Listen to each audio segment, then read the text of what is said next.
G'day folks, in today's video we're going to be taking a look at the brand new Mavic Air 2 that DJI has just launched. Now if you're a regular to my channel, you know that I'm not really a fanboy of any particular brand. I just like products that work well and are easy to use. Now when it comes to the consumer drone market, it's no wonder why DJI is the leader.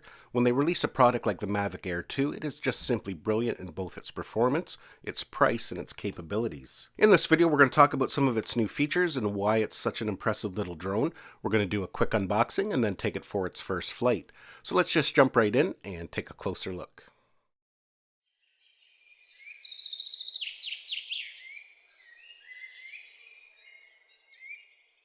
I've been really anticipating this drone. I was lucky enough to get a hold of one early, and a lot of people are pretty excited about this drone. It's actually got some pretty insane specs. First of all, let's just get right into it. I'm kind of curious to see how the drone looks, how the new controller looks. So we're just going to get it opened up here and we'll take a look at it. Now this here is just the base kit. We're going to be taking a look at the Fly More accessories later on in future videos.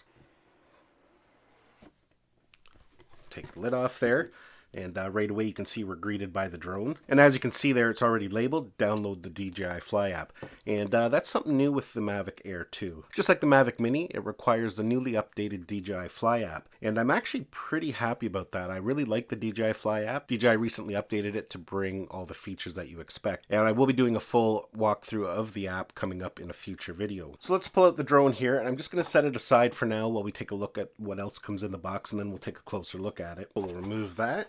And the rest of the parts are down there in the bottom. You can see right away we have some literature and we have the controller there on the right hand side. Here we have our quick start guide and some information about the Mavic Air 2. We have the brand new controller, and first impressions of it, just picking it up here, it actually looks nice. I know some people were concerned about switching from the traditional Mavic remotes, but that actually looks really nice, and we're going to talk about that a little bit more here in a minute. So here's everything that comes when you buy the base package. The base package costs $799, and of course they have a Fly More combo kit that comes in at $988. However, today we're just taking a look at the base package kit, and with it you get the drone and one battery, the controller, a charging brick, a power cable for the charging brick, USB-C cable. We get a total of 6 propellers. We get 4 for the drone and we get 2 spares. We get a spare set of control sticks.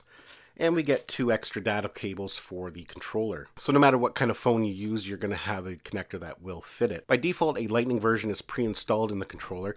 You do get one that has a USB-C end and one that has a micro USB end. So let's take a look at the equipment here. We're going to start with the controller first. I actually have a separate video that will be uploaded probably at the same time as this video, and it goes a little bit more in depth to the features of the controller. I know some people were a little concerned because it is radically different, but it's actually a really nice controller. Once you get it in hand, all those concerns are going to go away. As you can see here, it does have a very similar shape to the Smart Controller, but it is a little bit smaller. It's very comfortable to hold. The control sticks are removable, and you can see here there's a spot in the bottom for storage. The control sticks on it actually feel really nice, just like any of the DJI remotes that are currently available. And the buttons on the front are very familiar to what we already have. We've got a switch on the front here to go from tripod to normal to sport mode.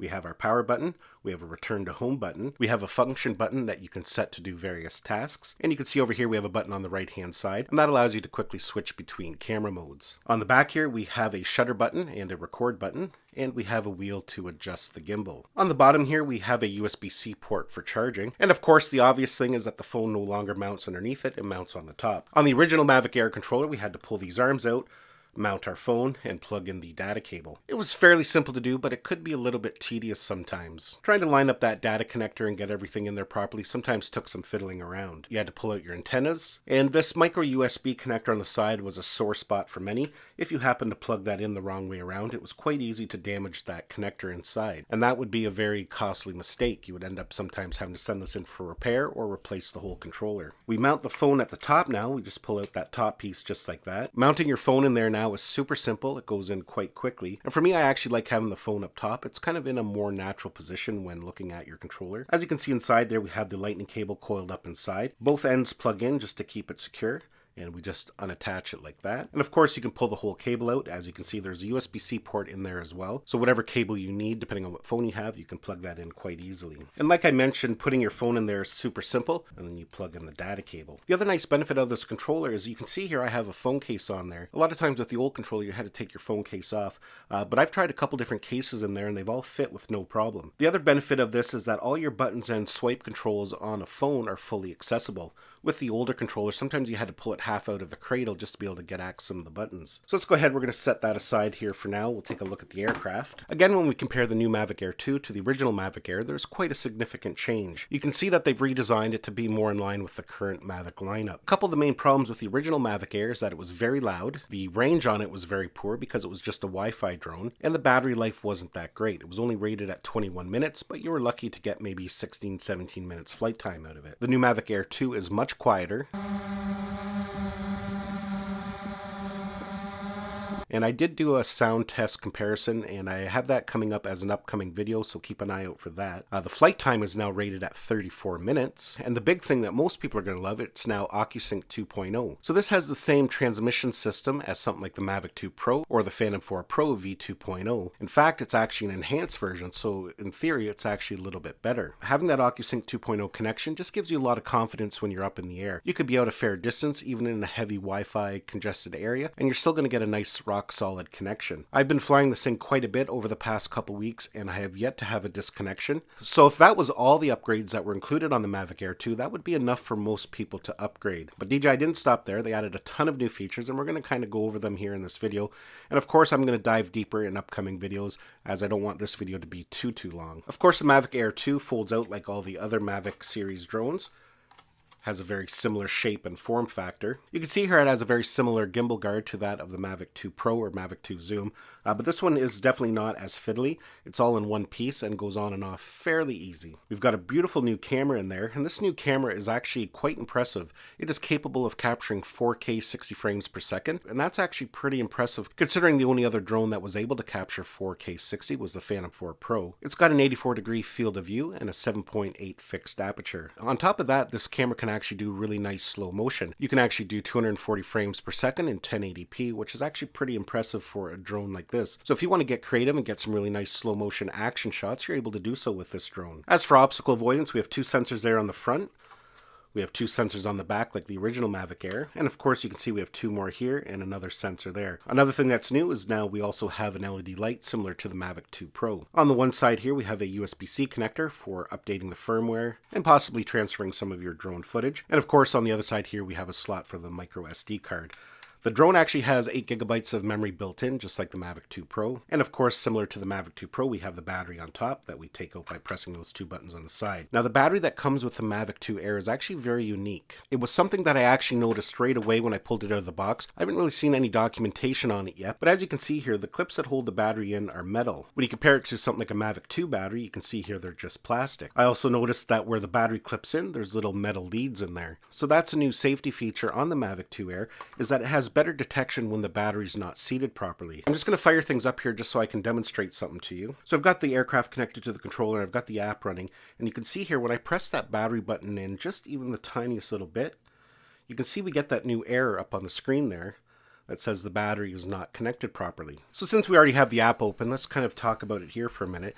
DJI has decided to go with the DJI Fly app for the Mavic Air 2. Now the newly updated DJI Fly app is enhanced for the Mavic Air 2, so you have all those nice fine controls that you would expect with the Mavic Air 2, a lot of features, a lot of intelligent flight modes, and of course just like it was updated for the Mavic Mini, we can go into full manual settings, set our shutter speed, our ISO. We can also go into the settings deeper and manage our white balance. And while we're on the subject of the camera, let's take a look here at what other options we have. You can see here we can shoot in MP4 or .mov. As for color profiles, we have normal, and if you like to shoot in a flat color profile, so you can do your own color grading later on, we do have desynlate. As for codecs, we can shoot in H.264 or H.265. We can enable a histogram or overexposure warning. Now if we switch over to photo mode, you can see here we can shoot in JPEG or JPEG and RAW. We can change the aspect ratio of our photos from 4:3 to 16:9, whatever you prefer. Now just like other higher end DJI drones, you can actually set the angle of the camera to point upwards. If we go to our settings there and we click on control,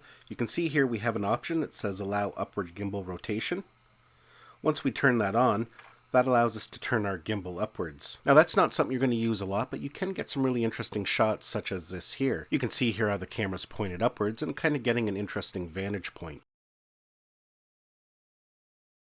One really interesting thing that DJI has done with the Mavic Air 2 is that they've combined some of their intelligent flight modes into one new mode called Focus Track. Basically, it's taken an active track, point of interest, and a new feature called Spotlight, put them into one easy to use package. Point of interest has been updated to version 3.0, and you can actually set a moving target as a point of interest, such as a car or a boat.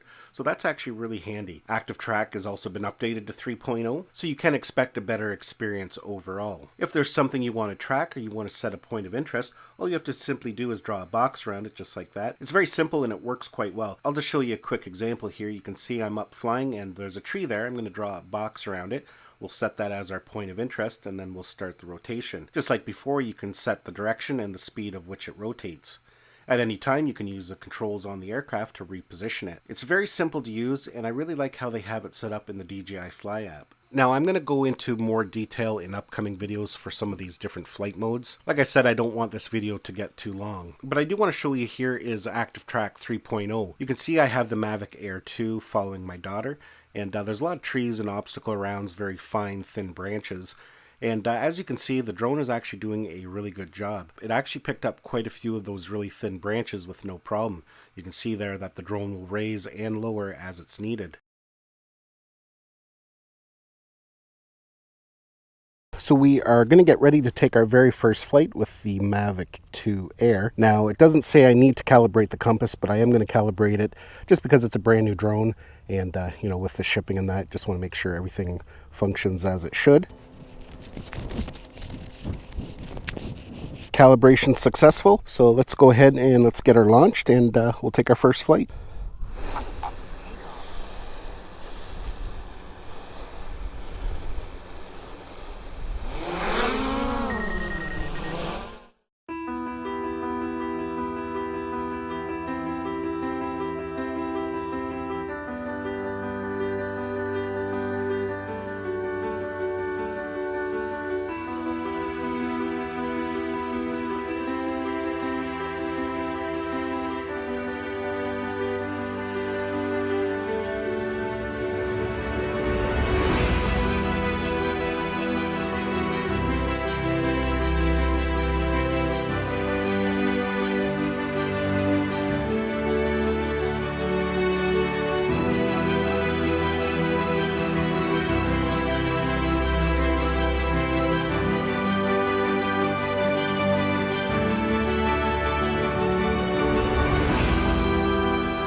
If you're a fan of taking HDR videos and photos, you're going to be quite happy with the tools that DJI has built into the Mavic Air 2. The Mavic Air 2 fully supports HDR videos, photos, and panoramas. They even have a new feature called Smart Photo, which kind of combines everything automatically. Now, I'm not going to go into too much detail in HDR in this video. Stay tuned to my channel as I do have a video coming up that we're going to dive a little bit deeper into that and test it all out. Another thing I do want to touch base on very quickly, I can't really demonstrate it. I can't really talk about how it works because I don't have it on this drone. But with the Mavic Air 2, it's the first consumer drone that DJI has launched with AirSense technology. And basically it has a receiver in it so you can detect when planes are in your vicinity. It'll come up on your screen giving you some basic information. It'll allow you to make decisions on whether you should land, move out of the way, or just lower your altitude. From what I understand, it's only going to be available in the US and Canada to start. The drone that I have doesn't have it in it. I believe this is going to be a European version. But definitely once I do get a hold of a version that does have AirSense technology built into it, I will do some demonstrations. All in all, I am super impressed. This is one incredible little drone for the price.